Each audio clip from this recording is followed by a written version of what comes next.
Hello, everyone. My name is Diana Broyles, and I'm a Catalyst Student Leadership Board member. We would like to welcome you to this very special event today, the Office of Diversity and Intercultural Learning's second session of Reverend Dr. Martin Luther King Jr. celebration.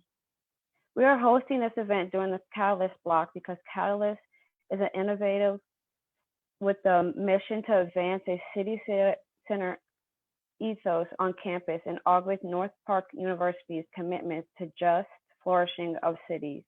And one of the ways we can advance this mission is by highlighting critical conversations that can educate our campus, such as this one that we're holding today. We also want to acknowledge that this is the first event during Black History Month, a time that we honor the legacy, achievements, contributions, and impact of the Black community, both past and present. And now I would like to hand it over to our Assistant Director of Diversity and Intercultural Life, Marcus Payne. Good afternoon, everybody. Happy Wednesday, and thank you for attending. This event was made possible by the sponsorship of the Office of Diversity and Intercultural Life, University Ministries, Office of the Provost, Catalyst Hub, Office of the Dean, and SGR Student Government Association.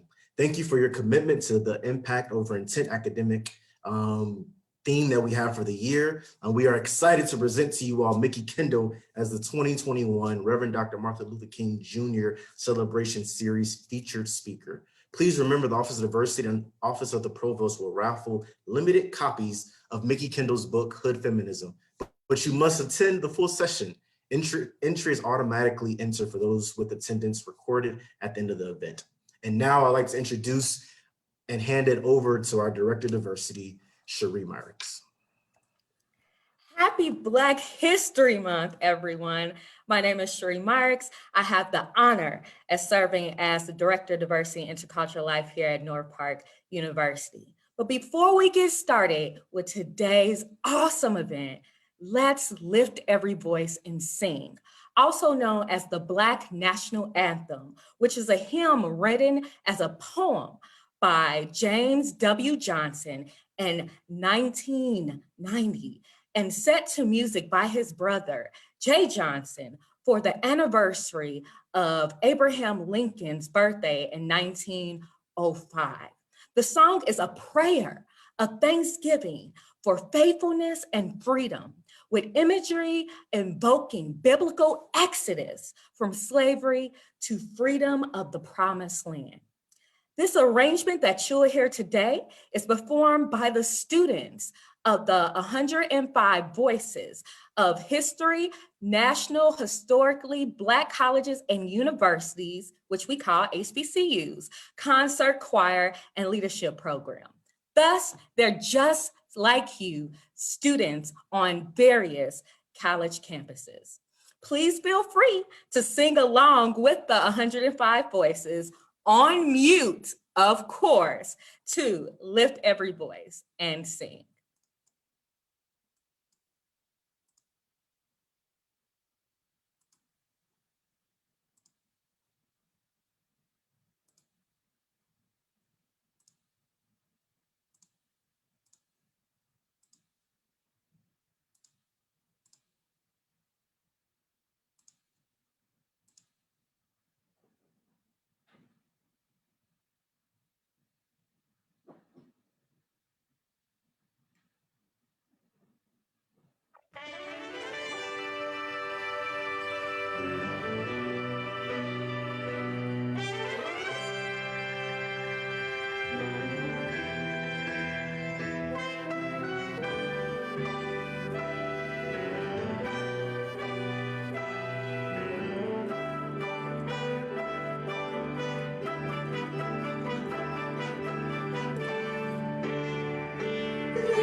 Thank you, 105 Voices, for giving us such a great rendition of Lift Every Voice and Sing. Now I would like to hand it over to Dr. P, as we call her lovingly, tenured sociology professor at North Park University, for her reflections of the importance of Black voices for women. Thank you, Director Myricks. So in November 2020 and on January 5th, 2021, I recall reading a plethora of social media posts, viewing memes and even headlines that in one way or the other had proclaimed that yet again, Black women had saved America. This statement rung out and was shared multiple times. Yet, Black women continue to be the least protected and respected in society, most notably and recently in medicine and healthcare, even when Black women doctors themselves are sick. Black women are too often ignored as we ignite social movements, achieve astonishing political feats, and stand on the inaugural stage as the first. Black women's voices are again and again strangled, silenced, co-opted, disregarded, and even stolen. From the steal of our voices in the Me Too movement to the need to even start campaigns like #SayHerName and Cite Black Women. Society has moved beyond the treatment, society has not moved beyond the treatment of Black women as mammies and Jezebels, where we are often tasked with or expected to capture and wipe white women's tears, lighten our voices to assuage the depth of our cries for justice, or to be cute enough to be a force and a face of the bandwagons rising up. Oftentimes, what we look like and how we sound, we must be demure, smile a lot, be fly or sexy, is often a precursor to our qualifications to speak and to be heard and to capture the listening ear. We constantly find ourselves having to create monikers to highlight our awesomeness, like Black girl magic. But let me be clear. Black girl magic doesn't mean we are magical. Black women are real. But because we do so much, and in a world that has often disregarded our humanness, our humanity, our voices, our triumphs, and our tears, and that we are still able to come on through in the same spaces and places that want to disappear us, hence the magic, and yet we keep reappearing, hence why it seems like a trick. Yes, we are amazing and remarkable. We get disappeared out of movements that we start. And as Mikki Kendall shows in her book, Hood Feminism, we are covered up behind the veil in the feminist movement itself, and yet we rise. And in the midst of COVID, we see what I call the COVIDing all of Black women, right? It is not remarkable to all of a sudden put us in awe or necessarily commendable. Why? Because like with many social injustices that have come to bear during the COVID lockdown and settlements, those times when people have been left with little choice but to notice and to acknowledge some real truths, the Black girl magic, Black girls rock hasn't just come to the fore, but it does so with a resounding boom that is harder to cover up. So the COVIDing awe is that it is harder to look away and to close one's ears in the new spaces created by the pandemic. But pre and during and post-pandemic, Black women's voices are oozing with merit. Black women's voices are imbued with truth and power. Black women's voices are not meant to be relegated to just the home and places of care or just during times of pandemics. Black women's voices are crucial to the places and spaces in society where commingling occurs, where ideas are fostered, where inventions are hatched, where culture is created, and where intellect is grown, sown, and dispersed. But the energy used just to be heard is exhausting and saps our strength, yet we persist. The will to work for change while being left with only the crumbs of justice is deflating, yet we persist. The witnessing and experiencing of having our beauty, our style, our power, and our grace mined by a population that gets exalted just for being is annoying and frustrating, yet we persist. Our persistent voices must be heard in the spaces where we are creating knowledge, igniting social movements, and saving America. Because when we are not heard, when our voices are strangled, when our sound is muted, society loses. History is unforgiving. And then we again get stuck with them coming back to us like a well from which to draw hope and strength. So today, as we discuss impact over intent, let us recognize the impact of Black women, even against the forces that intended to make and keep us silent or for manipulated use. I yield the space back over to Director Myrick. Thank you. Myrick, thank you. Thank you so much, Dr. Plea. As a strong Black woman voice on our campus, we are so elated to have you especially in your Reverend tenure position. So congratulations on your promotion, and thank you so much for helping us understand the importance of Black women voices. So without further ado, I would like to present an important Black woman voice of our day, Mikki Kendall. Mikki Kendall was born in Chicago, Illinois. She is the graduate of the University of Illinois at Urbana-Champaign and DePaul University. While successfully pursuing a writing career full-time, Kendall is also a veteran of the U.S. Army, a wife, and a devoted mother of 2 children. Mikki Kendall is a writer, a diversity consultant, and a feminist who shares her voice on intersectionality, race, policy, gender, sexual assault, education, food politics, police violence, tech, and pop culture, as well as many other current events. Her essays can be found in Time, the New York Times, The Guardian, The Washington Post, Ebony and Essence, The Salon, the Boston Globe, NBC, and a host of other sites. Her media appearances includes the BBC, NPR, The Daily Show, PBS, Good Morning America, NBS, NBC, and Showtime. And that's just cutting the list short. She is a best-selling author of, first, her graphic, and so it's got illustrations for those that find history boring.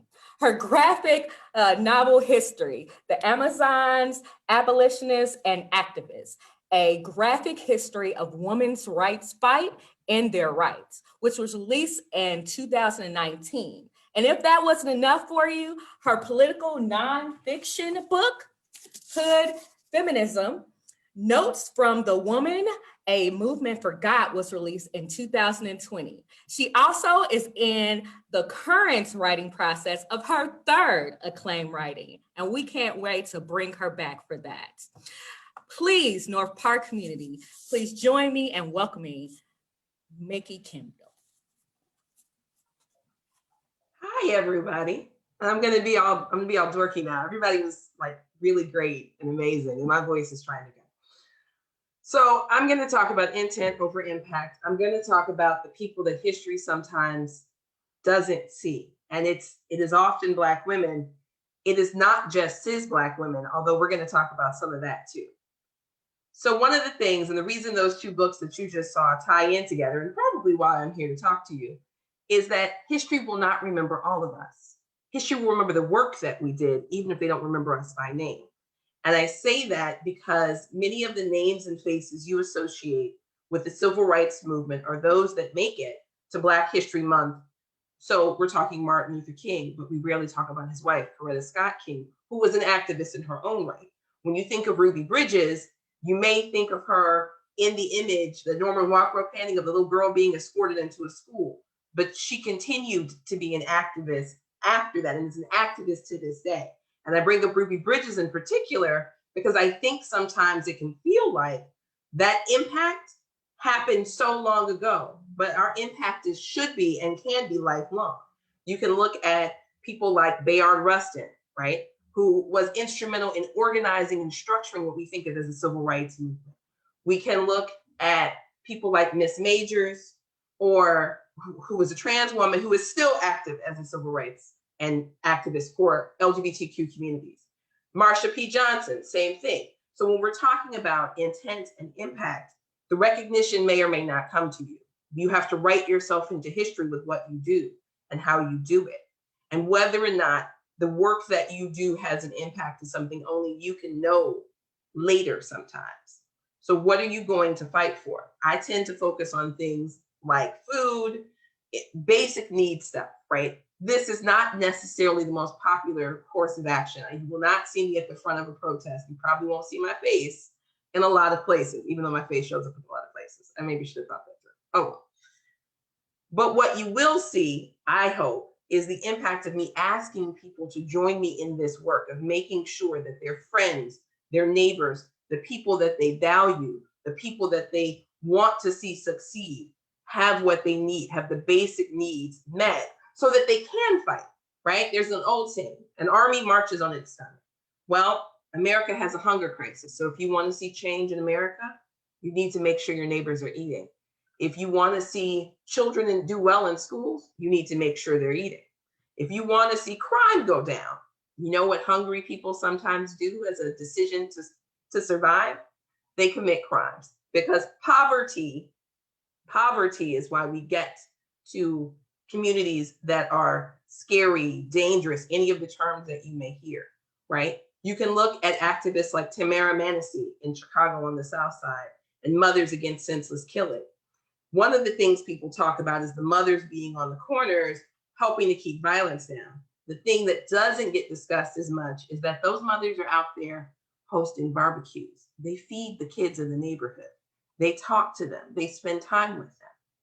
They are there every day, in and out, especially in the summer when violence rates are at their highest and things are calmer, because basic needs are being met on those corners.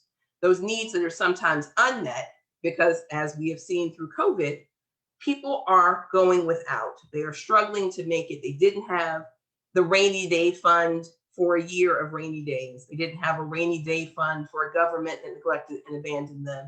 They don't necessarily have the resources to stay on the straight and narrow as we would like to see as a society, because they were disenfranchised and marginalized before COVID, and COVID made bad things worse. So when you are going out into the world from this moment and from this place, I want you to think not, well, why isn't someone fixing that? But instead, what can I do to help fix that? Because the thing about movements is that it's never one person. We tend to know about one person or two people or 5 people or 10 people. But you know what really powered the civil rights movement? It was Black women. And I don't just mean the Black women whose names we know. I mean the ones who donated, who cooked, who watched children, who were there in the background, making sure that the people whose faces we remember had what they needed in order to do the work. My impact may well be that all I've ever remembered for is talking about how we can do more to support people who want to be leaders, who want to do being the face of a movement, but that's okay, right? If you forget my name, but remember my work, I am okay with that.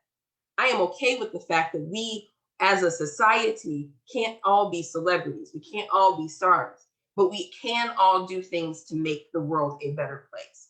We can all make sure that whatever we have more than enough, we share some of that more. And that can be financial, that can be time, that can be tutoring, that can be any one of the skills that you have inside yourself.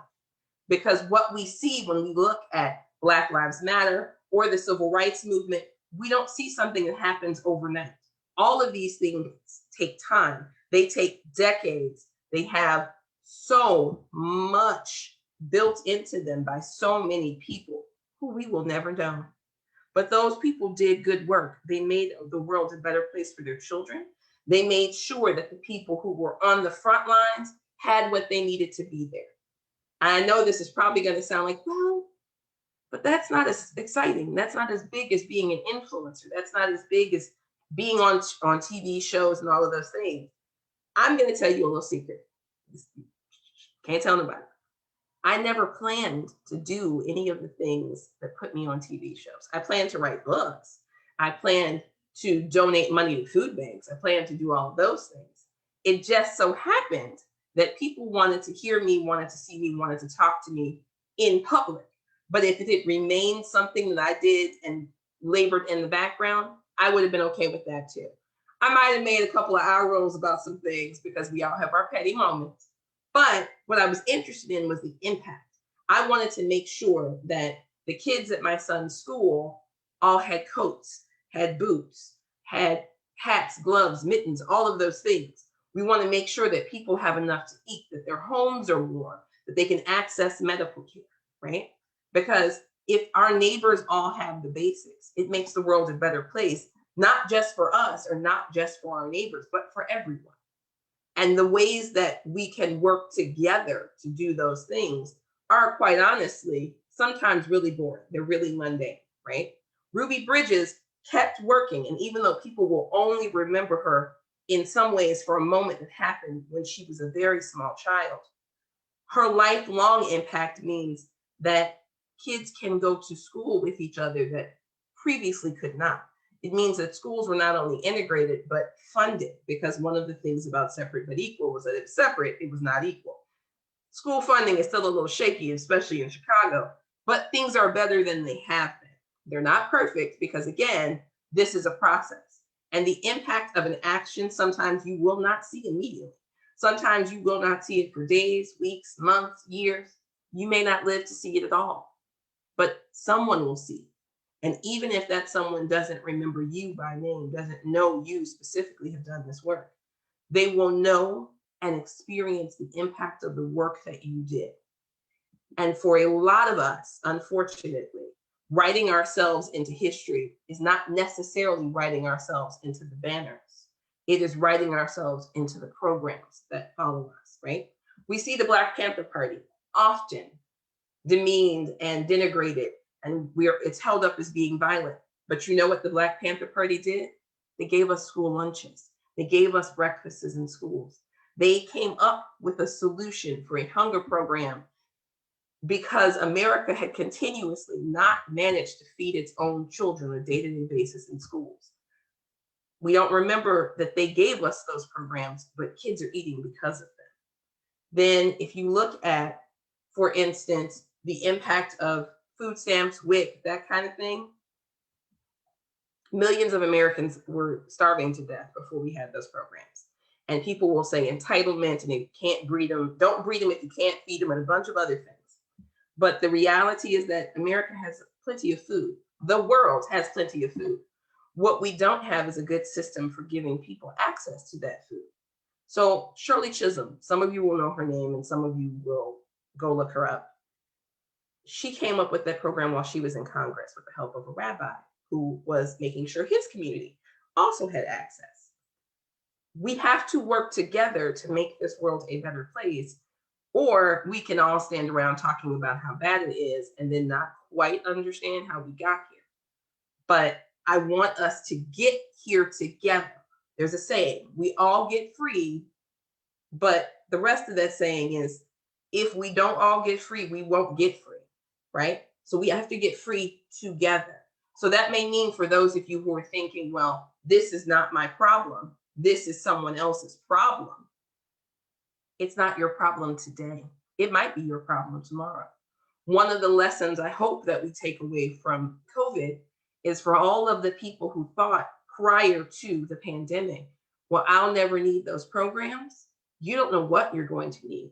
You don't know what's going to come in the future for you. If you would ask me before 2020 about living through a global pandemic, I probably would have said, we're due for a flu epidemic, but we have flu shots, we've got ways to deal with it. So, science is on our side. A year later, we're coming up on the point where, we're going to have the lost year to COVID, maybe the lost year and a half or 2 years. And my family was fortunate. We had resources. I have been able to continue working. But I had family members who were not as fortunate. We made sure that they were okay, but there were things we couldn't insulate them from. So tomorrow morning, I go to my father-in-law's funeral. We have a COVID vaccine. He died before the vaccine could be given to him. When you think about your future and your community, you have to think about whether or not you have the resources to help your community survive. Even if your community has resources, does the community next to yours have what they need? Because sometimes, and this is a tenet of Hood Feminism, sometimes you and your neighbors are only going to make it if you trade off struggling, right? I have plenty this week. I may not have plenty in 2 weeks, but so-and-so who does not have plenty this week, I can help them out and maybe they'll return the favor. Because then in the end, fundamentally, we are all in this together. We are all going to have to try together so that we can get to a place where we are able, hopefully, to see a brighter future, not just for our children, but for our great-grandchildren, right? We are custodians of this world for the moments that we are here, but none of us has a right to destroy it before the next generation steps up. We are holding on to it, guarding and protecting it for them, as someone held on to it and guarded and protected it for us. And we have to think of things in that chain. Otherwise, what are you doing? If you are only focused on yourself or what you want or what you need, we could talk about selfishness at another time, but fundamentally, you are cutting off your own future. You're cutting off the future of your children, right? So I want you, when you leave here, to think not just, well, I have my degree, I have done this, I have done that, I am going to be fine. But how can I make sure everybody else gets to where I am, gets to where we all have enough? Then I know someone's going to say the magic word socialism, and I'm going to tell you that the roads, the libraries, the things that you enjoy in a civilized society, technically socialism, but really, really what it is people working together. We should want everyone to have the same basic needs met and then some, because this is not a finite pot. We are not sitting at a table at Thanksgiving fighting over the last roll. There are more rolls in the kitchen. Somebody just has to make them. Okay, let's go to questions, because I feel like I've talked for long enough that people's eyes are rolling in the back of their heads. Never, never, never talk enough. And before we get started with questions, on behalf of the Office of Diversity and Intercultural Life, because I would not dare speak for this entire community, but if their comments want to extend, we extend our deepest and sincere sympathies to your family for the loss of your loved one. We know this is a hard time. North Park has felt it, the nation has felt it, the world has felt it. So please know that you are in our prayers, in our thoughts, and even more so, thank you for taking the time today to commit to still meeting with us as you are grieving and going through this rough time. So we are thinking of you and my sister personally. You'll be getting something from me. In the state of inclusion, we have tons of questions, and you actually have an audience that extends beyond our physical campus. So we have those that are joining us virtually and also on campus with us. But because the Office of Diversity and Intercultural Life believes in the inclusion of all students at North Park who complete their studies on and off campus, we first will start by greeting you with questions from our North Park State Field students and brothers who have been reading your book and studying diligently. So excuse me for, they have thoughtful questions and they write them with love. So first, starting with Alex N. A lot of the issues that plague women of color seriously and dramatically affect communities of color entirely. Can you speak more about why you believe addressing these issues from a feminist perspective can help improve or solve these issues? So this is going to be one of those questions where I'm going to have a long answer and it's going to sound like I have a lot of words. I'm sorry in advance. But here's the thing. We're back to intent and impact and power. And if we can address these issues collectively and focus on what is happening to women and girls, and it's not that it is only happening to women and girls, but we are absolutely seeing a situation where people will create programs like My Brother's Keeper, but there's no such thing as My Sister's Keeper. There's no moment in our collective society where Black women and girls, brown women and girls are safe from violence in their communities and then safe from violence outside the communities. In fact, unfortunately, they are at risk from people in their communities because most crime is intra-racial. And then they are at risk from the same isms outside their communities. And one of the reasons that I tend to focus on women and girls is because where women and girls succeed, so do their families, so do their communities. What we tend to see outside the US is that in cultures where girls have had lower literacy rates, when women's literacy rates go up in those cultures, so do the financial stability of their families, so do whole communities then benefit. We actually see that knowledge passed down to children, because who is taking care of children, especially birth to 5 or a little longer? Who is most likely to be responsible for educating, feeding the next generation? The women, it's their mothers. And I expand that out sort of in concentric rings. right? Because breaking bad cycles tends to start with children. It tends to start with making sure that the people who have the most impact on children in the community have their needs met. Then we make sure those kids have their needs met. That doesn't mean that men are somehow then supposed to go without. It just means that the next generation of men can be raised better than the current one. We should always want better for our children, whether they are actually our biological children or our community's children. We can always want our girls to have more. We can want our LGBTQ youth to have more. Because again, if we focus through a feminist lens and use that power that feminism has wrought to bring in voting rights and all of these other things, we can turn that lens, that same group lens, onto issues like homelessness, food insecurity, those kinds of things, and make sure that communities can thrive enough to turn the tide in other ways inside their community.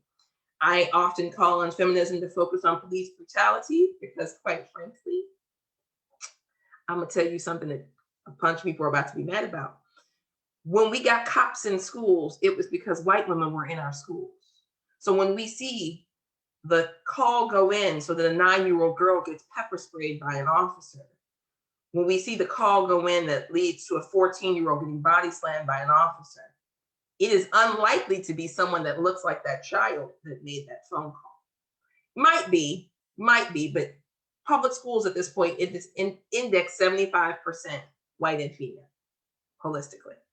So we want to make sure that we look at the people who are using their power to make change and make sure they're using that power to make good change, not just to change things for their comfort or their interests. I want to make sure every community's members at every age and every stage are getting their needs met, because I know that if we don't start here, by the time we get here to seniors, to 30, old heads, all of that, their needs have gone unmet over and over again.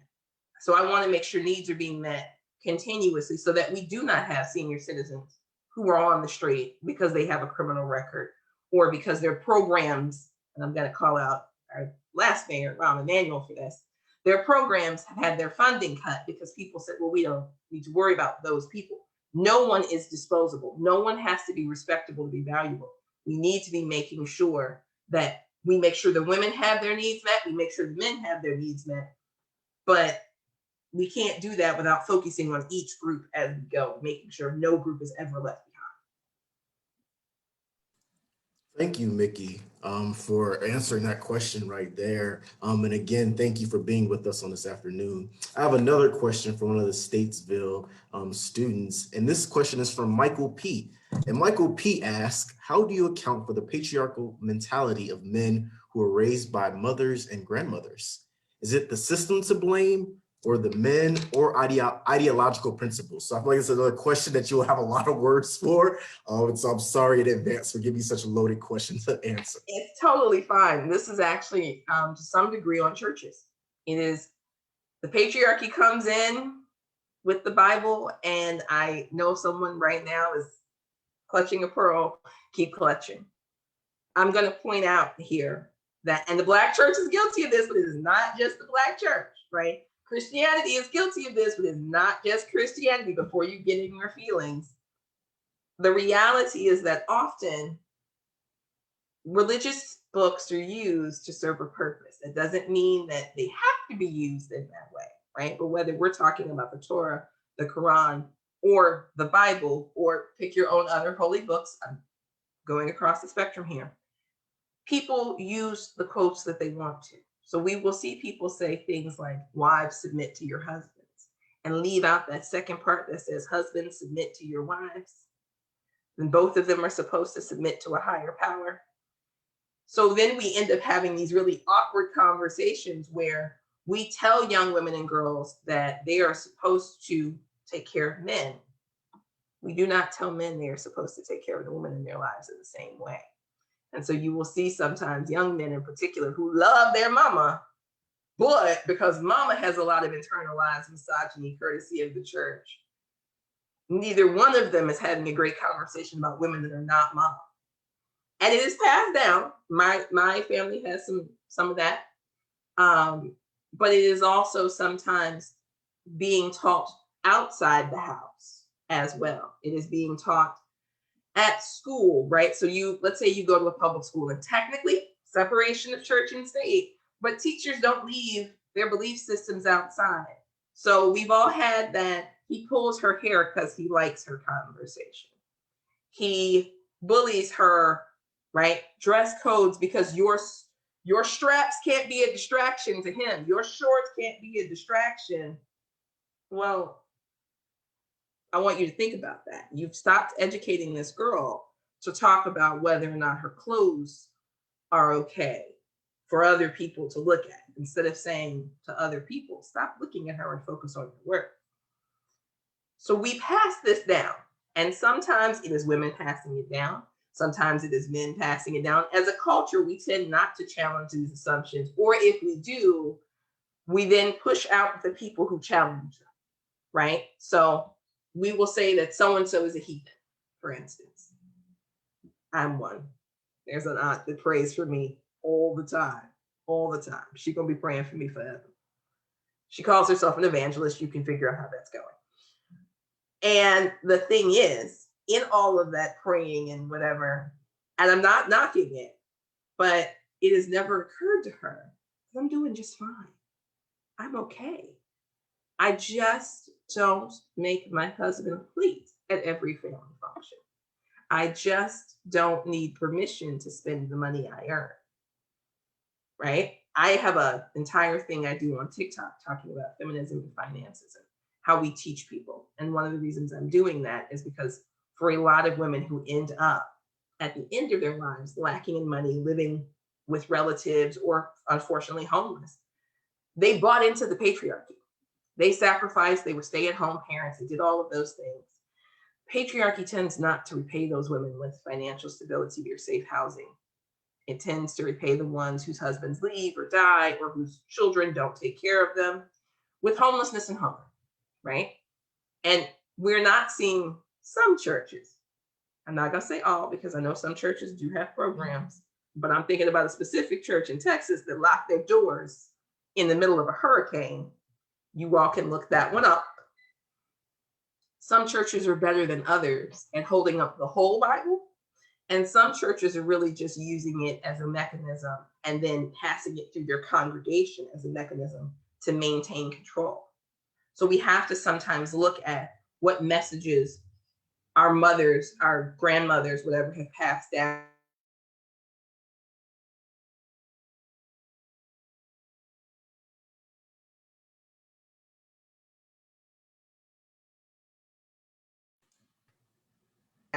And break that cycle too. I'm concerned with letting so-and-so in your house, because if I have to worry about you being around my children, you can't come in. That's the patriarchy talking to you in some awful, ugly ways. And we have to break those cycles. Did I phase out for a second? I feel like my internet went a little wonky. You did phase out for a second, but that answer was great. And I think I love the fact that you pointed out flaws in Christianity and the flaws within biblical interpretation. I think the way Christians have interpreted the Bible constitute 90% of our problems that we have within this country right now. And so I'll pass it over back to Director Myricks to ask the next question. So from one of our attendees on Zoom, I'll go with Marcus's question that he liked.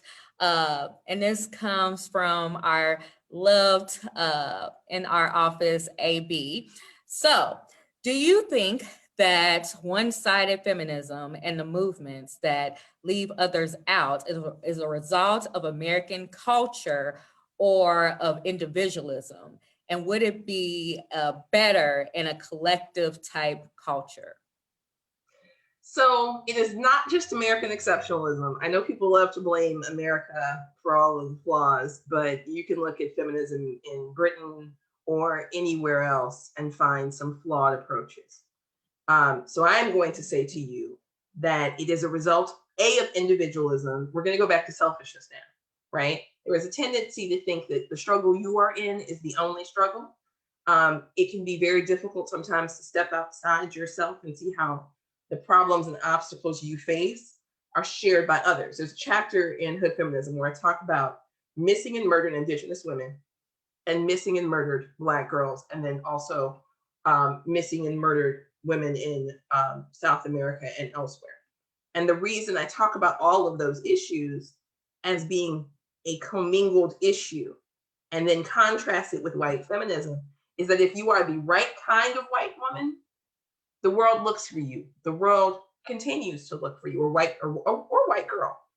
If you are not, 50 of you can go missing in Chicago, and your bodies can be found disposed of in similar manners in a belt across the bottom of the city. And what will happen is that they will say that you must have been on drugs, you must have been a prostitute, and they won't investigate, right? And we didn't get to the point where the FBI was paying attention and evaluating and analyzing until I had done something with Vice, Carol Marine had done something, several women, different backgrounds, had all done something, but we did it because it was right there in front of us across decades. And then if you look at what is happening, let's say for right now, one of the reasons the Keystone Pipeline, for instance, was being challenged is because what happens when you bring in pipeline workers to some communities, when you bring in oil and gas workers in some communities in the Dakotas, is that Indigenous women start going missing off the street. Their bodies are sometimes found, sometimes their bodies are not found. It's the same problem because, again, local authorities say, oh, they must have been on drugs, they must have been prostitutes, right? If you're a poor white woman who goes missing in the wrong area, why was she there? What was she wearing? What was she doing in those places? It must be her fault. We have a problem with violence against women. It is not necessarily structured the same way for each group of women, but we absolutely have a problem that spans so many groups. We are seeing this also with trans women, right? We see this with women who have disabilities, whether physical or mental, because again, predators pick their targets. It doesn't matter who you are. Predators pick the people that we as a society say are disposable because they know they won't be chased after, they won't be caught. Sure, eventually, after 30, 40, 50 deaths, maybe we find that serial predator, maybe we start looking for it, but maybe we don't. And so that's why I think it's important for feminisms to kind of come together and work together and to understand that even if you don't immediately see how these things are tied together, we have to all collectively tackle the bigger issue, but also understand that our needs might be different based on community. So it is individualism, but it is a peculiar kind of individualism where people have a hard time understanding that this problem and that problem may not seem related because it's not the same perpetrator exactly, but it's the same higher social issue. And this is how it impacts these communities. Does that make sense outside my head? Yes, it did. And I love how you tied in that chapter. I did find that chapter very insightful of talking about women and being disposable and the views of being targeted by violence, not only just as cis women, but also looking at the whole diaspora. Marcus, you have another question. Yes, another one of our students from Statesville, his name is Benny, says, I love the way you, Mikki, broke down how if one really wants to contribute to battling the issues that women of color face within feminism, they need to be an accomplice. He says, what advice would you give to men who want to be an accomplice standing in solidarity with women of color and for feminism in general? So a few things. I'm going to say this, and this is going to sound harsh, and it's not, but I need men to talk to men. I need men who want to be allies and accomplices. And I don't just mean stop your boy that yells things on the street, though that is never unwelcome, and I wholly support it. I mean, having that conversation, whether you're an administrator at a school or you work at a regular bus depot job, whatever, when you see the sexism, when you see the misogyny, because I know the conversations sometimes that are had not in the presence of women, we'll put it that way, can be quite colorful and ugly. You need to speak up in those moments too. You need to think about, do I want to be one of the fellas, the only one of the fellas with this person? Or do I want to be like, you can't do that around me. This is not a safe space. And I need men in general, right? Whether we're talking the barbershop, because as someone who was a single mom for a while of a masculine child, going to the barbershop is a special kind of ugly. I still know the name of the one barbershop that was the place to walk into, but it was the place to go because the owner was the guy that said, none of that in here. But it was the only barbershop in like a 6-block radius where I felt like I could take my child and sit and wait and be okay, right? So I want, and also let me just say this, there's a particular kind of financial side effect for that kind of behavior because you know who else was in there? Every other mother. We all brought our kids there. That chair was never empty. Sun up to sundown, 7 days a week. He would sometimes open on Mondays, and you know barbershops are usually open on Mondays to handle his overflow. So I want people to think sometimes about whether or not that social benefit of the moment of being one of the fellas is worth the risk that fella poses to other people when you are not around. Because it's not really just jokes. Sometimes, maybe. But let's be honest. The just jokes excuse, I feel like a lot of men have met men at work, incarcerated, wherever they are, where in the back of their head, they would not let that one in their house, around their mama, their sister, whoever. I know you can't always stop that one, but you can stop validating that one's thought processes. You can challenge them in the moment because bizarrely enough, they are more likely to listen to men than they are to women. You can say the exact same things and will have much more impact on each other than I will necessarily have because that's how sexism works. Thank you. I love that. Yeah, thank you for that challenge. I hope the men on this call listening receive that we need to step up and stop putting the work on our fellow sisters and be advocates in the barbershops, especially in the barbershops. Back to Shirley. All right, we have another question from the Zoom. What are your thoughts on holding people accountable for their impact, especially if the impact is someone not feeling that they're not what they're supposed to feel? And lastly, I also want to acknowledge that I appreciate you tying in our theme for the academic year, impact over intent. So I think that there's call out and there's call in, right? Sometimes you have to tell somebody, hey, I know you had good intent, but here is this negative impact, whatever that negative impact might have been. Sometimes you have to say, and I definitely partially made a career of this, hey, so your intent wasn't good and neither was your impact, and we have to stop what is happening here right now. And I think we have to be willing to be told that we're wrong, right? Sometimes you are not going to be right. I am not always right.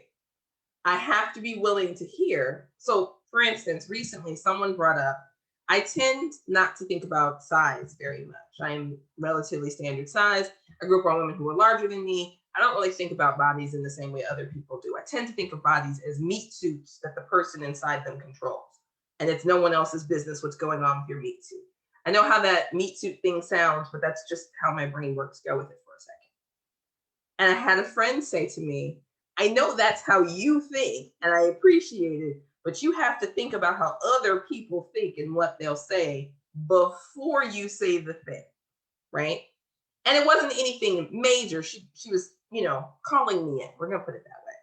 But she wanted me to be aware that just because I don't think about bodies doesn't mean other people aren't thinking about bodies. And I need to specifically speak up sometimes and call those things out. Message received, gonna work on my language, still working that out, right? But we have to be willing to be wrong. We have to also sometimes hear that some things are not for us. This is the other side effect of this. Sometimes the impact is one that is positive for the people it's intended for, even if it doesn't make us feel good. And as an example of that, I am going to talk about a particularly bizarre conversation I happened to witness. Two members of the LGBTQ community are talking on Twitter. They refer to each other as wifey. A white woman, theoretically feminist, felt something about them calling each other wifey. She didn't know their relationship, whatever. But she felt like they were treading on lesbian culture. She didn't know their identity. She didn't know anything else. Because she didn't know that. And she got upset. And they very gently, for all practical purposes at first, the conversation was a little left later, but they very gently corrected her assumptions, right? So sometimes the impact that we are seeing isn't about us. So we have to kind of find that balancing act. I think we have to know what we're talking about and know who we're talking to before we push forward, hopefully. Now, sometimes, granted, something is just wrong, but wrong is wrong, right is right. You have to call it out, right? But sometimes we have to understand that we are not the center of other people's movies, so to speak. Everyone is the star of their own movie known as their life, but also some people are in the middle of their own sequels, and you are just viewing it from the outside. So you gotta figure out, is this a stay in my lane moment? Is this a I need to step up moment and be an accomplice, right? Because if no one is asking for your input and this thing does not directly impact you, even if it wouldn't work for you or your community, it doesn't mean it doesn't work for them and their community. So we kind of have to, this is a messy process, and sometimes you're going to get it wrong, but we kind of have to feel it out, be willing to be pushed back at ourselves, but also be willing to push and ask for more, ask for better from the people we do know and the people we do have relationships with. I appreciate your answer, especially in changing our language, checking that so we can be better. I'll let Marcus go on with the next question. Yeah, the next question that we have is, how do you encourage anti-feminists to look through a feminist perspective?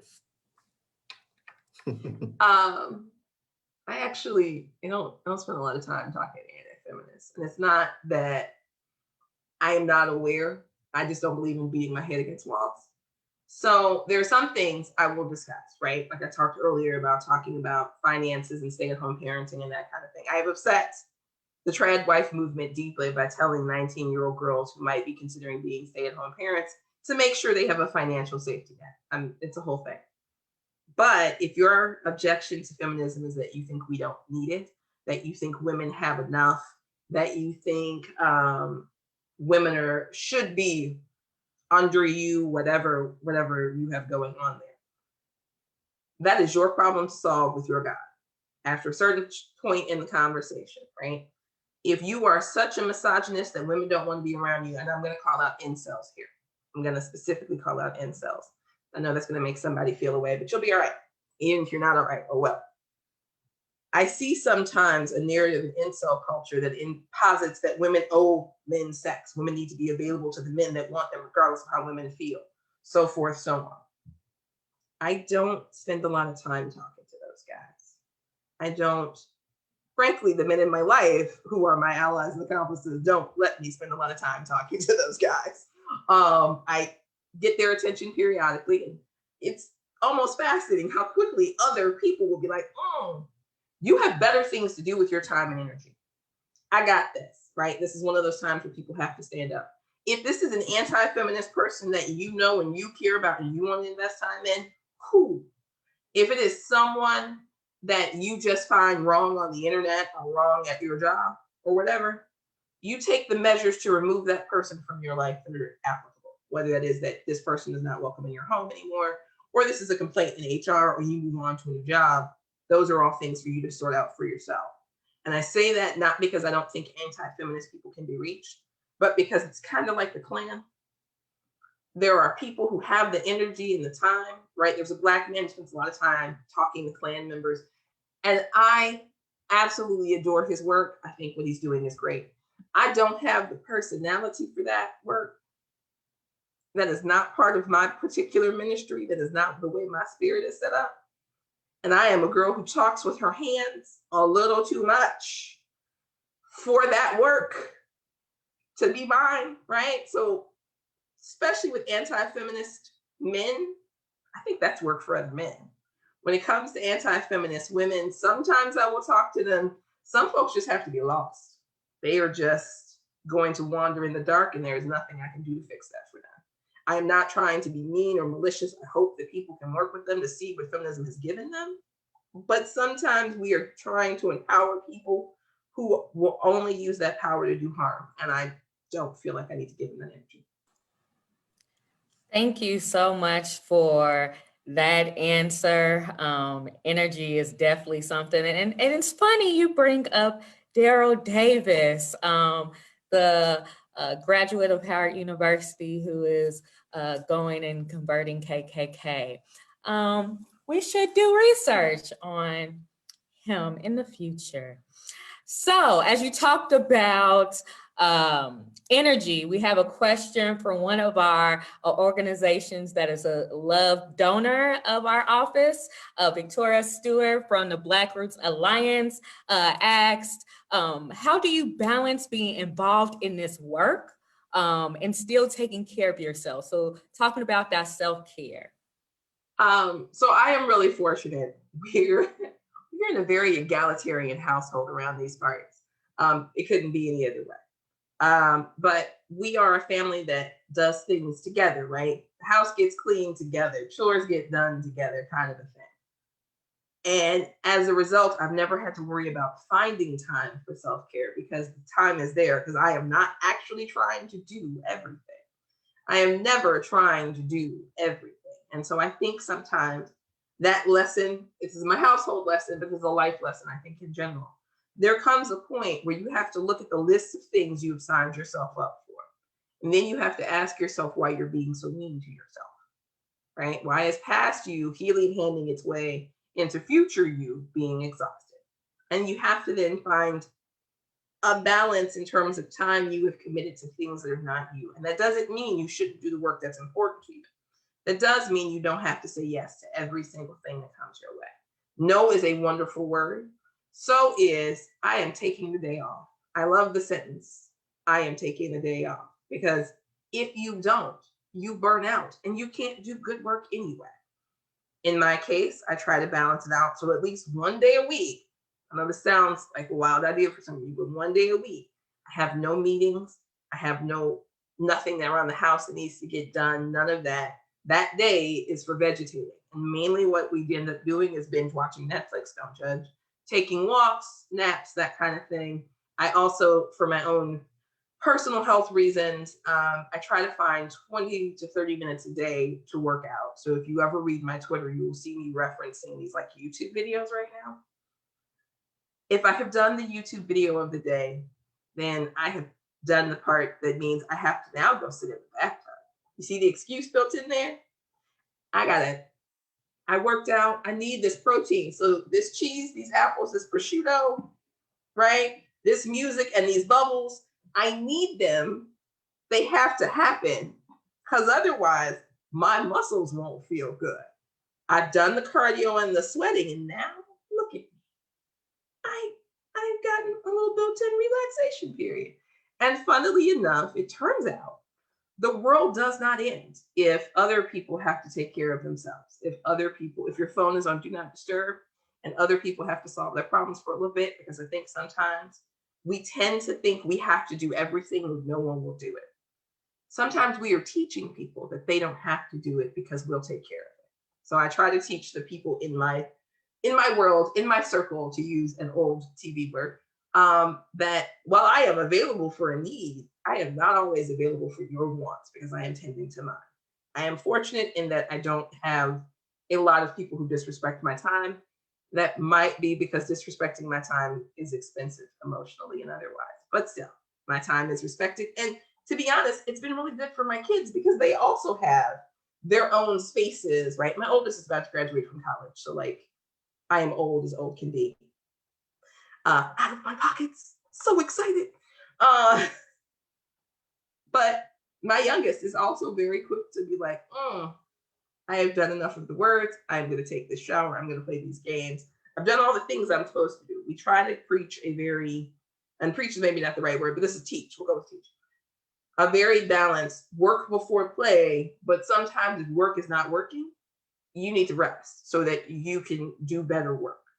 So I hope that answers the question and also gives people some ideas of ways they can make it work for themselves in their day-to-day life. No, that was very tangible. And yes, no is a complete sentence. And here in an evangelical church setting, the Sabbath is there for a reason, everybody, including students.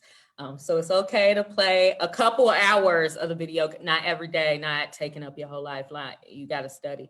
It's okay to take a little break, like a day or some of the day, to do great stuff. Marcus, you have another question. Thank you. And Mikki, we're going to ask about 2 or more questions and then we'll stop having you do this rapid response. This question comes from one of our professors here on campus. And this professor says, feminism has such a deeply white supremacist history. How do we start over? Can we redeem anything? So feminism doesn't actually have a deeply white supremacist history. Feminism has a deeply white supremacist intersection because feminism is older than what we think it is, right? The term, usually we tend in America to start from the suffragette movement. And we erase the Haudenosaunee, which are where suffragettes got the idea of fighting harder and organizing for the right to vote. What white women wanted were the rights the Haudenosaunee already had in their communities. More specifically, if we look at my other book, Amazons, I know it's a graphic, but now I'm going to tell you a reason why the graphic exists. Women had rights as far back as ancient Sumeria, ancient Egypt. What has happened is that women have won and lost rights depending upon colonialism and imperialism, because one of the ways that colonialism and imperialism works best is if you undermine gender equality in a culture. So we can look at ancient Sparta for this. Spartan women, they did not go to war, but childbirth was considered their war, and Spartan women had more rights than any other women in Greek communities. This was actually pretty common at the time for not just Sparta, but for Egypt, for a lot of places. And in fact, even the more rights than women in other Greek communities didn't mean women in other Greek communities didn't have rights. It was just cultural differences in the different city-states. What we saw was that Rome and patriarchy kind of take a trip out with imperialism and conquest. What we see in other cultures, whether we are talking ancient, what would become India or Korea or any of these other places, and the book covers a lot of this, is that societies generally fared better when women and men shared power relatively equitably. There is a king, King Nicephorus, and I want people to look him up, and his name is Nikephorus. You should specifically look up what happened after he deposed the queen and went to fight a war that she said was a bad idea. It is a fascinating lesson in what happens when we don't listen to women who know what they're doing. So I think that feminism, not only can it be reclaimed by the people who originated it, because culturally, let's be clear here, outside of a white Western narrative, equality was actually more common in cultures. It might be different measures of equality than we would see now. There would be some jobs that were gendered, where women could hold property, even ancient Celtic women, they held property. Ancient Viking women, same thing, right? Where we didn't have what we then had to fight back from white European and Western culture, where women didn't own property, didn't own themselves, could be ousted by their spouses. That is actually a weird bubble in history and the history of women. It is where misogyny won for a while, and now we're pulling back from that. It doesn't mean we shouldn't also call out white supremacy. White supremacy is part of how we got to that point. Because here's the kicker for anyone who might be at this school who has been listening to white supremacists on the internet. White supremacy is misogyny. The absolute goal of it is the subjugation of everyone, including white women. You don't believe me? That's fine. I want you to go look at what the alt-right, specifically the Proud Boys, said when a Proud Girls group tried to form. I want you to look at the things that they said in writing to white women who wanted to stand alongside them, right? And yes, Susan B. Anthony and others said white women need the right to vote to protect white supremacy. That doesn't mean we discard equal rights or feminism. It does mean that we remember white supremacy as a contagion, and we should be trying to stamp out that poison wherever we come across it. Because otherwise, we will have thrown the proverbial baby out with the bathwater. There are thousands of years of history in multiple cultures of women and equality and rights and equitable distributions of both power and property, or whatever, however you want to construct it. And then we have this toxic bubble. It's a boil. We lance the boil, we clean it, we heal the wound, but we don't kill the patient in order to do it. Does that make sense? Of course. I'm learning so much right now. My mind is absolutely blown. And so thank you for responding to these questions. I'm gonna pass it back to Director Myrick to ask the last question from this Q&A portion. So over to you, Director Myrick. And before I get to this question, if you have not read the book, I would very much implore you to do so. It is also on audiobook, with the author. I think it's about 4 to 5 hours. It will not kill you. I highly, highly recommend that.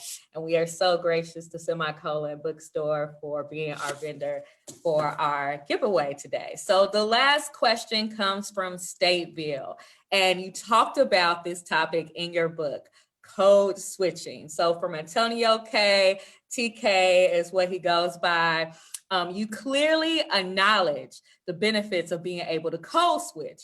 However, you don't seem to explicitly encourage it. I realize that code switching can be considered assimilation to white supremacy, but how do you categorize Black people who consciously use it as a game, and I would say a game for their benefit? I will say this. I think code switching is a learned skill, but it is not a skill everyone learns in the same way. So I'm not averse to code switching. I just think it should not be mandatory, because just because it is a skill I can acquire does not mean it's a skill the person next to me can acquire.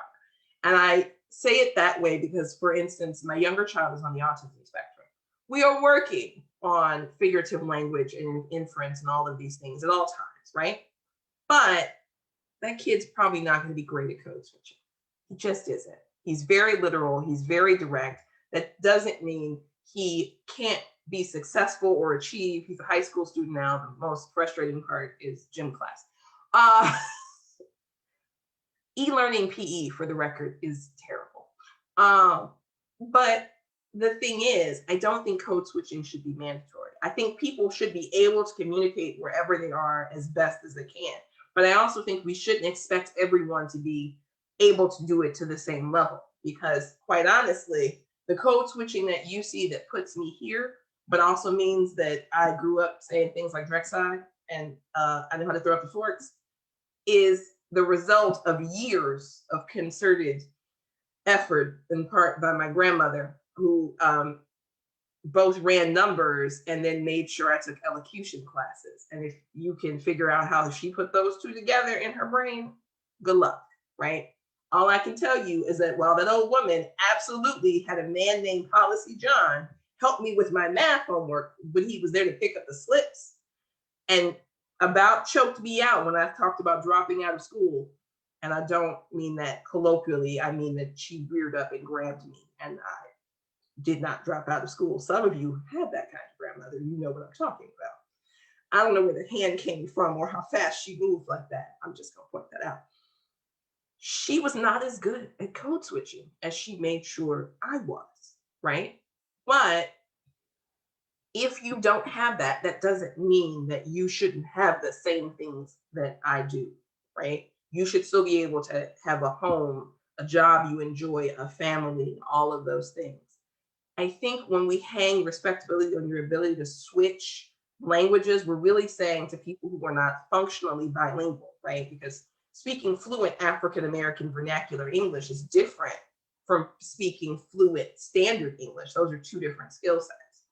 Being comfortable wherever you go or unafraid or all of these things do all personality traits, right? I'm a person who literally spins, I twirl fire, right?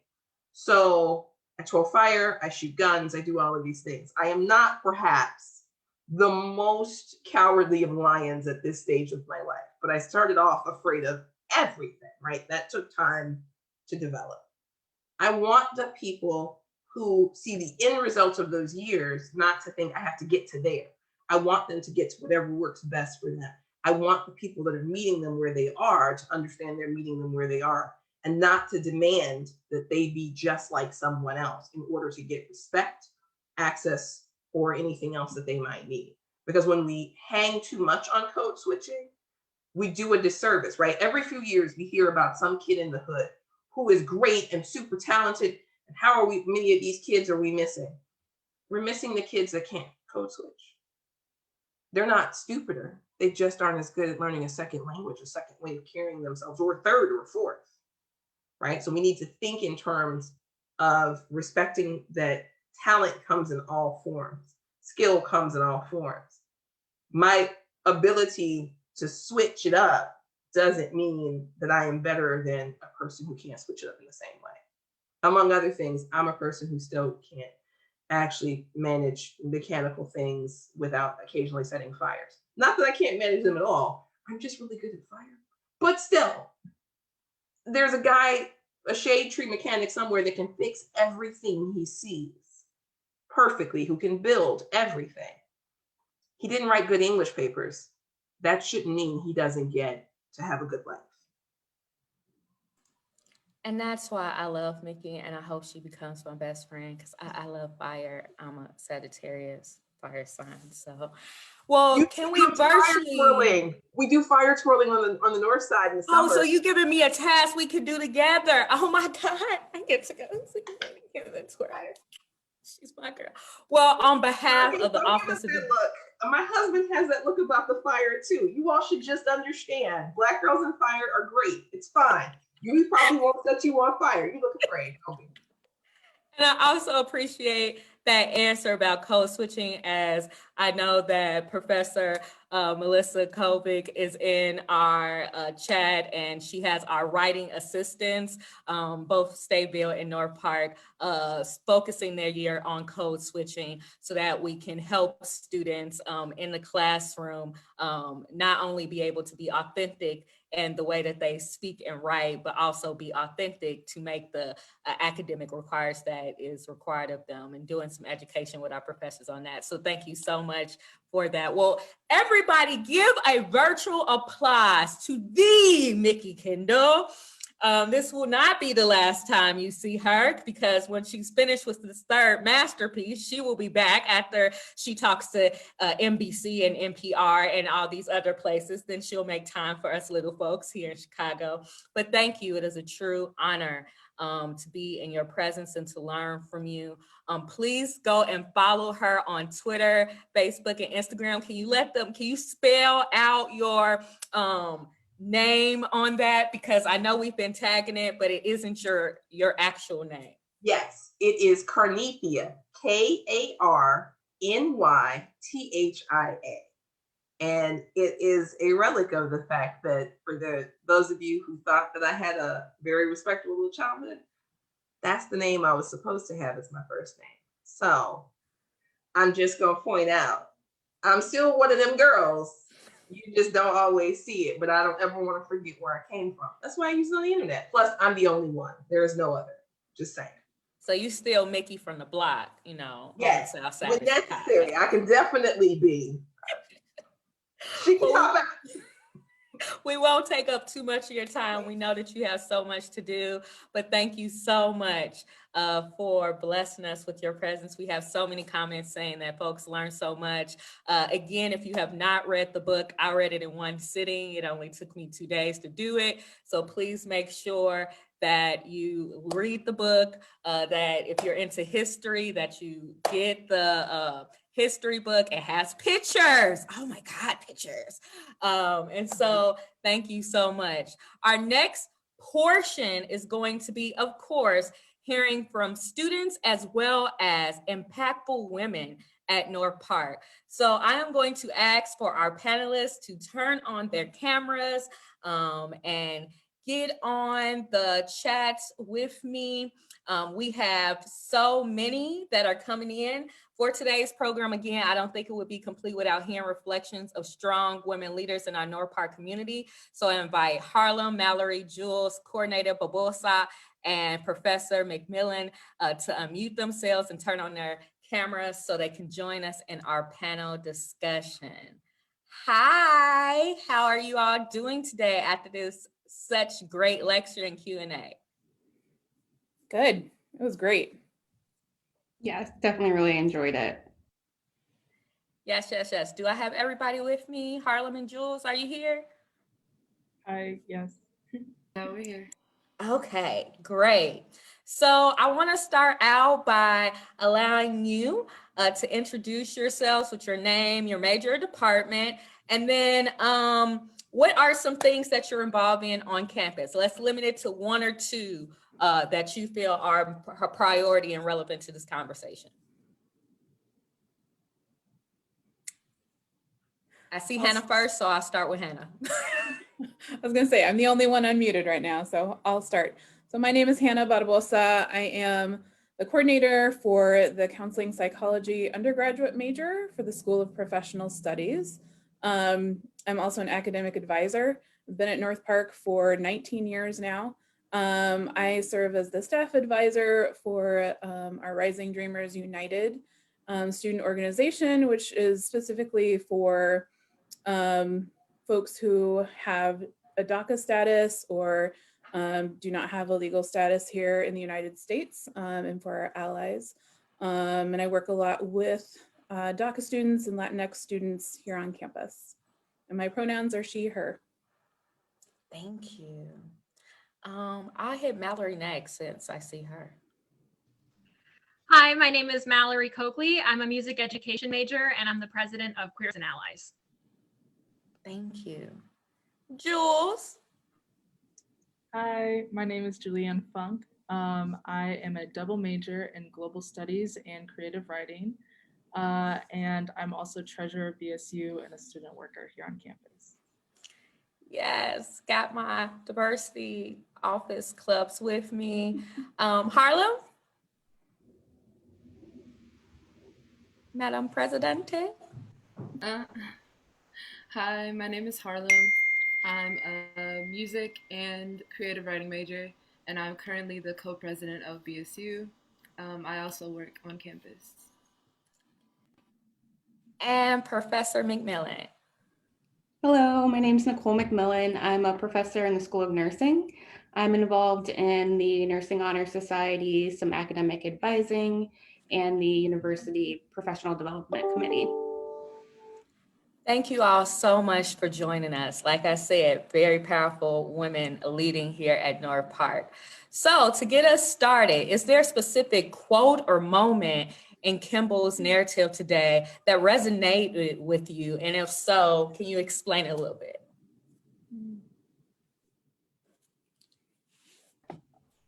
I can go ahead. I think for me, the quote that resonated the most was when she said, "What are you fighting for?" I liked thinking that we all can't do everything, and luckily we don't have to. We all have a big role to play, whether that's in the forefront of things or in the background, like she said.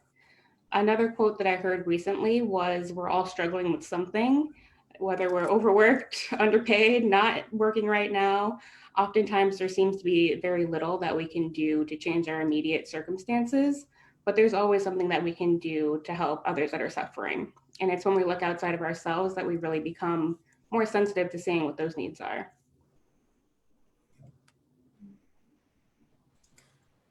I think one of the things that stood out to me was she talked about how we don't always see the impact of what we do right away.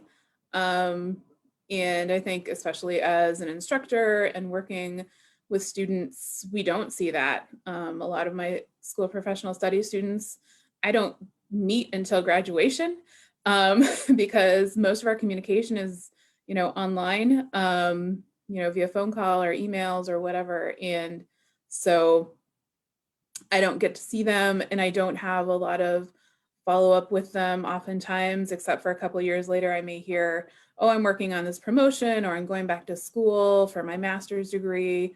And you just don't know. I probably a couple of years ago, so when I was an undergraduate at Princeton, we had a program called sort of like an RA, but they were called Minority Affairs Advisors, and I was an MAA. And one of my students that I worked with is now a professor of history at another, at HBCU. And it's so amazing to see her work and what she's doing and all the grants and stuff that she's getting. And it's so awesome. And she, at one point she called me out in this group forum that we were with. And she's like, "You were always a great mentor." And I would have never known that or acknowledged that, besides knowing that she was a great freshman, a great sophomore who I'd worked with, but 20 years later, she remembers me as a person who was supportive to her. And you just you don't know. And if it hadn't happened, if she hadn't said that, I wouldn't have known. So that idea that we don't know the impact, we may never know the impact of what we do. but having to trust that that happens, and continue working towards that and hoping that it does have an impact, I think is really important, and not feeling burnout because we don't see it right away. Thank you. Any of our students? Yeah, toward the beginning of her talk, she said the thing about movements is it's never one person.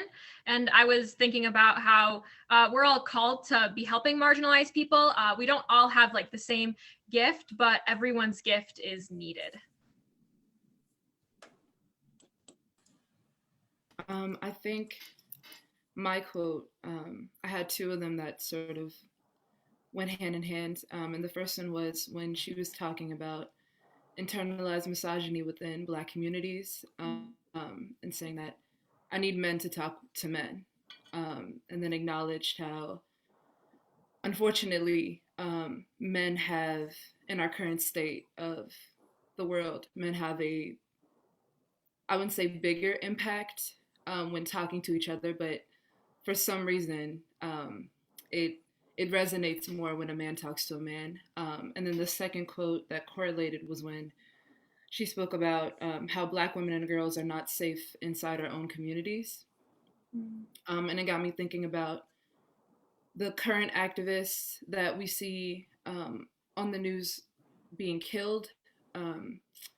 Just recently this summer, we lost Oluwatoyin Salo in Florida, and then going all the way back to our past activists, like Audre Lorde, Angela Davis, just people that we know that have constantly been talking about the same things, and how this like movement of protecting Black women is just now sort of gaining spark because of the civil unrest we saw this summer and how everyone basically had to sit and watch. So yeah, those are the two that stuck with me. A quote that I really liked wasn't necessarily a particular quote, but when she was addressing this question of what do you do for self-care, and one of the things she does is to just say no, and to make time for herself, I think is really important, because women of color, and especially Black women, bear a lot of emotional labor and a lot of the responsibility. And so I know that I find myself a lot of times feeling the need to just say yes to everything and be involved in everything, because I find myself with the mindset that if I don't do it, who is? But just trusting that it doesn't, some things don't necessarily have to be done today, you know, you can do it tomorrow or even the next week, or pass the responsibility on to somebody else. So just learning to say no to some things is really important. And that's never easy. I'm still learning that. And yes, Harlem, that resonated with me as well. Men need to talk to men. So in that vein, after listening to Kendall today, or maybe even reading her book, how would you articulate the goal of hood feminism or urban feminism at this point?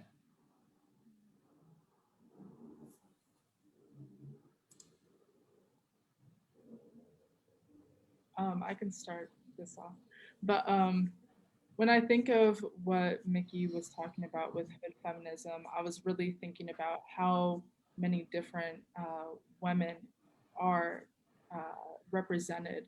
And I think a lot of it is like feminism needs to not just be an inclusive activist struggle, but it also needs to be allowing people from less represented groups to be at the forefront of that fight.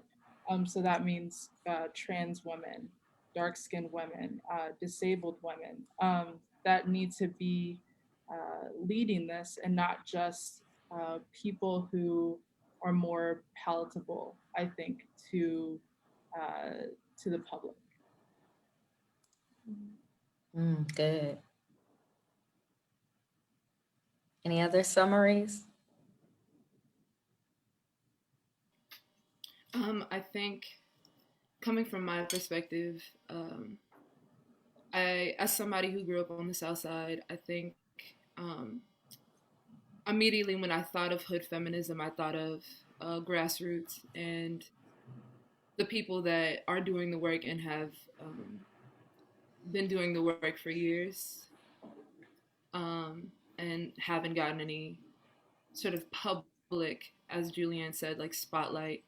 But also after listening to Ms. Kendall speak, I think Hood Feminism isn't really exclusive to people in poverty directly. I think, yes, we are the, as she said, like the pioneers of this, right? Because we had no choice but to start. However, I think even being on this campus, when you have constant conversations of just reaching out and being involved in different communities, whether you grew up as somebody who was economically privileged or you weren't, actually going and doing the work is necessary. And so that's what I thought of when I thought of that.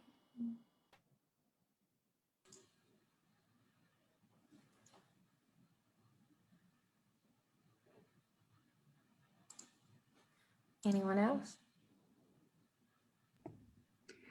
I think for me, the goal that I walked away with was that the goal is to build up women to lead the change that we want to see, that there's a lot of needs that aren't being met and there's a lot of work to do. And the goal is just really to start by shedding light on those disparities and to help bridge those gaps. I like that. I know I'm not a panelist, but I'll add something. When reading the book, there's always this vision that comes to mind, and iron jaw angels. And there's a point in the movie where Anthony B is confronted by African-American women who want to march and the suffrage protest. And there was this conversation about, should we include African-American women in this walk with us? And so I just have the mindset that Hood Feminism is thinking about who isn't at the table, because in every generation, there's going to be someone that mainstream feminism puts out there in an image or to be the face, but we must also be mindful of who isn't at the table and include them and encourage them to join us and walk alongside us. And so it was a great moment in the movie when you did see that the African-American women did get to walk alongside the white women in the suffrage movement. So going on to our next question, which just following you and talking to you personally, I think would be a good question. So how does this discussion today with Kimball, when seeking higher education while marginalized, makes you feel and think about your struggle to pursue a degree, and how that is as a person of color or an ally? So again, trying to get you to kind of think about how does it feel as women that are marginalized, think about your struggles in achieving a degree or educating others while also being an ally to women, as we are the majority in the population at North Park.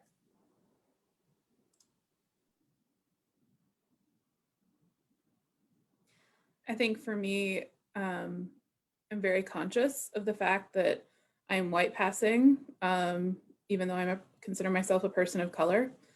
And I come from a fairly privileged background. My parents have 5 degrees, college degrees between them.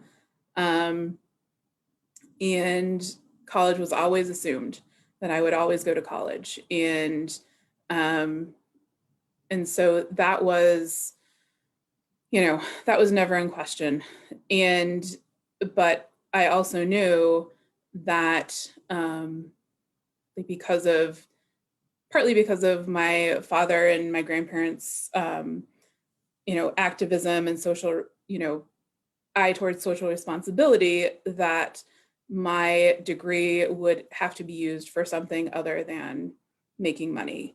And so like currently I'm a student, and so I take a very critical eye to the curriculum that I'm being taught and how it is basically based on white men ideas, and how that, you know, how dismissive it is of people of color and traditional practices.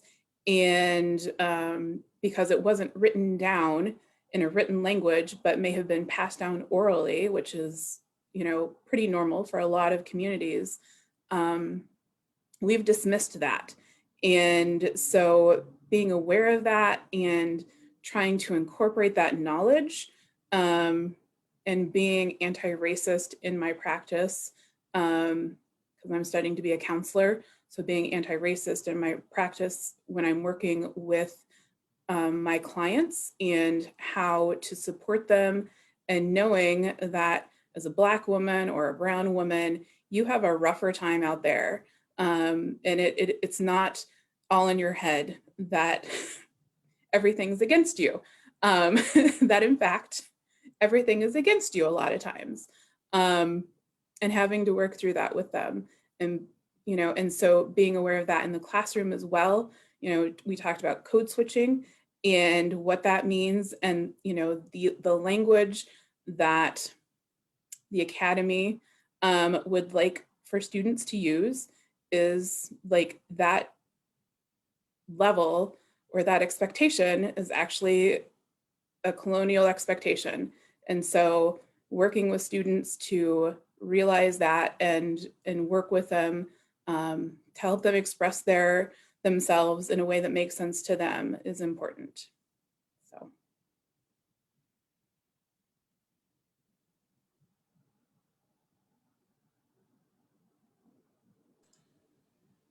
Students, you work with a lot of our students as leaders. Any thoughts?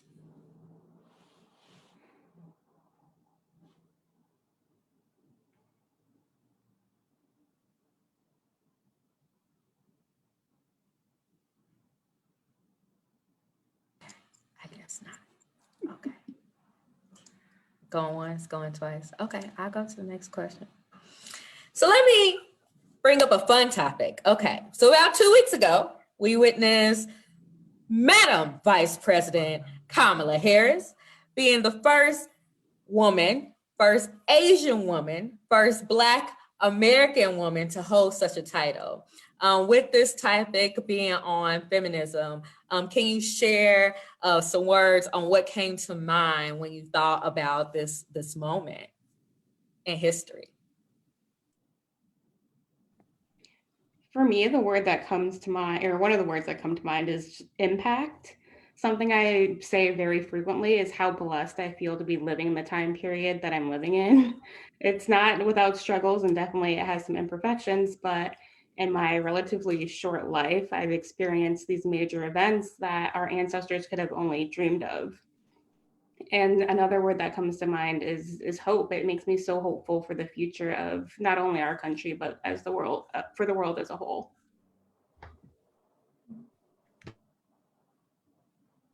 Something that came to mind for me,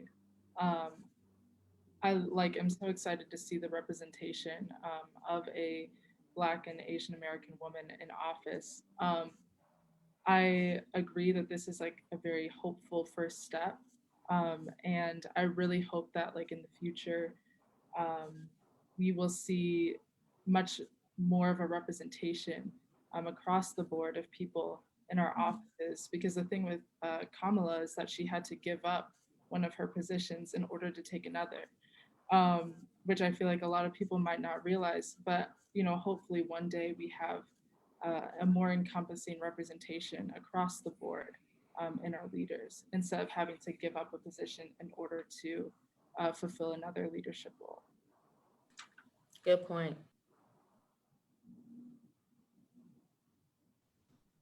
Yeah, and kind of adding on to just what everyone else said, I hope that she can use the position to center the needs of marginalized people, and I'm excited to see what'll happen over the next 4 years.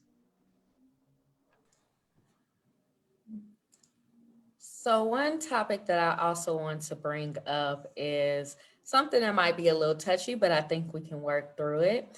So Kimball's book, if you've had the chance to read it, talks about how common it is for self-proclaimed allies to feel defensive, constantly censoring themselves, feeling uncomfortable around anger, and falling prey to white saviorism. Do you think that any of these common pitfalls resonates with our North Park community members?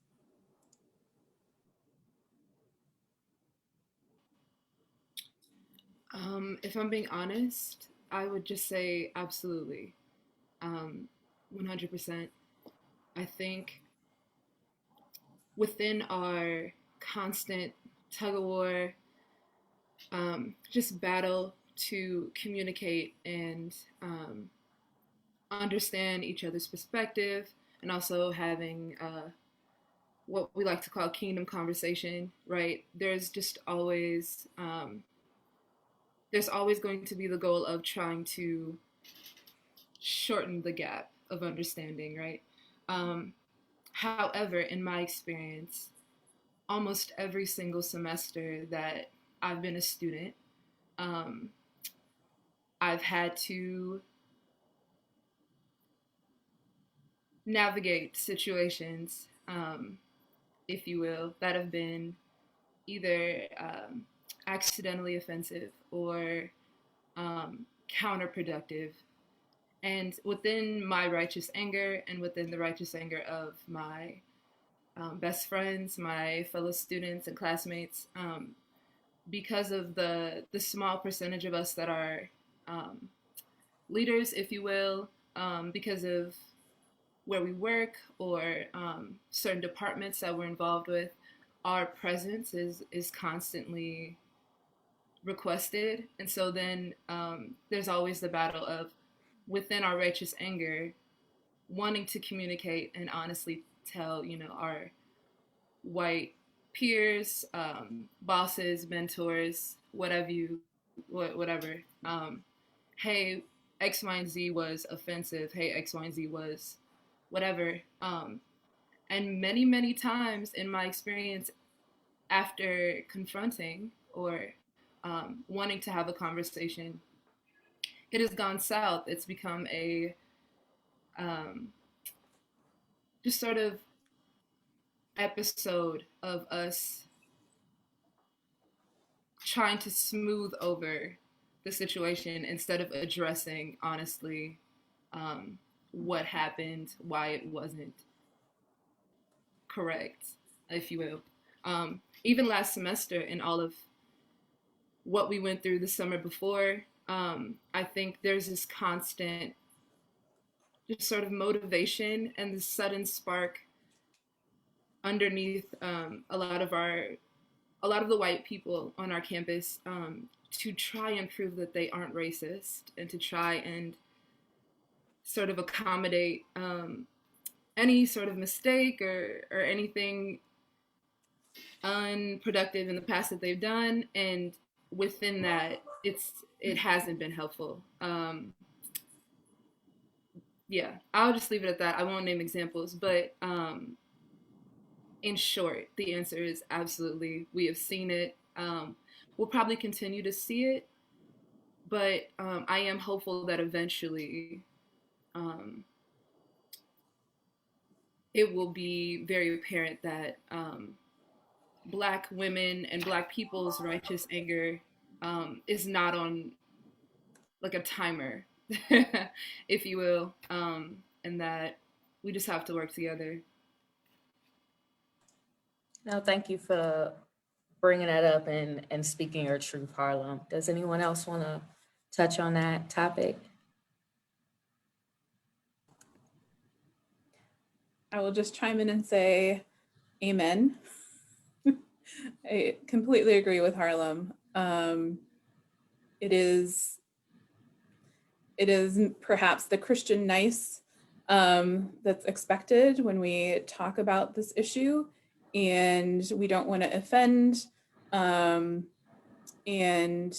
I think women of color are expected to I don't know, maybe tone down. Like if I'm particularly passionate about a subject, you know, if I get passionate and excited, people are like, why are you yelling at me?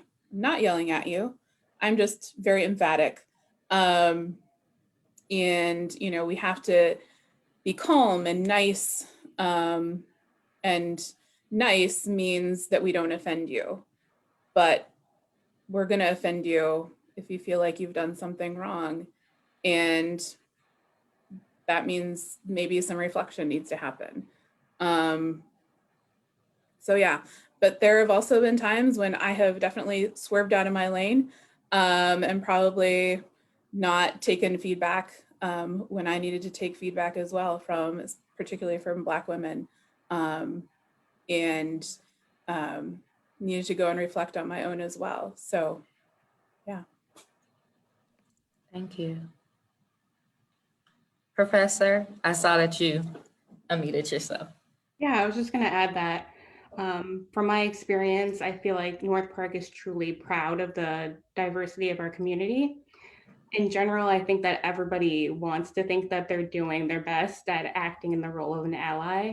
And because that's what we want to think, that's what we end up thinking, whether it's true or not true. And what I've noticed is just that it can be easy for someone to feel defensive when you point out that there are shortcomings in an area that they thought that they were succeeding in. And so I just think that it's really important for all of us to do an accurate self-assessment from time to time and really continuously make sure that our actions are matching our words. And to kind of add on to that as well, I think even the wording is really important to touch on here. And I personally don't like to necessarily call people like an activist or an ally as a noun, because that is like labeling who you are completely over in any circle. Instead, to kind of focus on this idea of allyship as like an ongoing verb that like every day we all have to make the conscious decision to work towards a common goal and to work towards equity and equality and justice. And it's not just that one person is an ally, but each day they are focusing on what they can do to advocate on behalf of other people and to make these spaces inclusive and open for everyone. I quickly want to add on to both of those statements. Those are beautifully put. And another thing I would say as a sort of like guide to reflecting, if you will, when you are confronted with a mistake that you've made accidentally, or hurt or trauma that you've accidentally inflicted on anyone within the community that you're accidentally, you're not trying to hurt, I would say sorry, but allow that anger to still be there and allow that hurt to still reside, instead of forcing a sort of like blanket, just like allow for the person who you've hurt or that negative impact to heal, like allow for that time to happen, instead of the sorry be just sort of like end all be all. Hopefully that was said. Well, thank you so much to our powerful women at North Park. You all are leading in excellence, and hopefully you get to connect with each one of them. I made it very intentional of who I wanted to get speak. BSU is now ran by 3 fierce student leaders. And so please reach out to Julianne, or to Harlem. Then we have Mallory, that's been always killing it with Q&A, with Threshold. So please make sure that you are checking them out. You got the Hannah Bobosa that does everything. But I would be remiss if we did not talk about Latinas United, which is a mentoring program that she oversees for Latinx females, as well as check out RDU.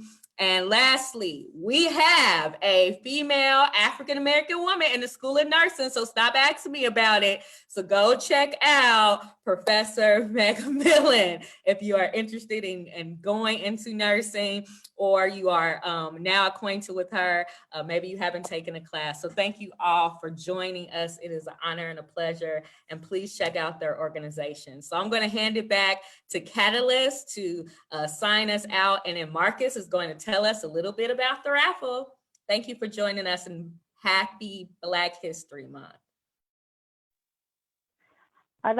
We'd all like to thank all of you for joining us on this wonderful Wednesday for the Office of Diversity and Intercultural Learning's second virtual Catalyst on Campus session, celebrating Reverend Martin Luther King Jr. We would especially like to thank our guest, Mikki Kendall, our very own Dr. Gwendolyn, AKA Dr. P, Assistant Director Payne, Director Cherie Myrick, Hannah Barbosa, Professor Nicole McMillan, and our student panel with Harlem, Julian, Nicole, and Mallory. Now I'm going to pass it off to Marcus Payne for a few last words. And again, thank you everyone for attending our second part of our two-part MLK series celebration. Students who attended the full session have automatically been entered into our raffle for the Mikki's book, Hood Feminism. And so look out for an email from either myself or Director Myricks and a post on Instagram on our ODIL Instagram page for that announcement for the list of winners and also for the pickup times.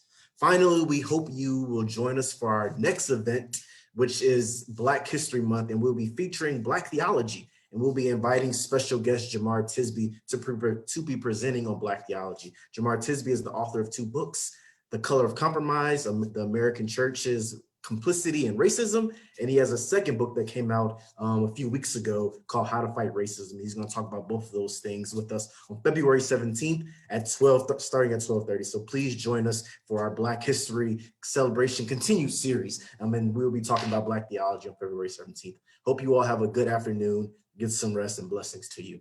Thank you.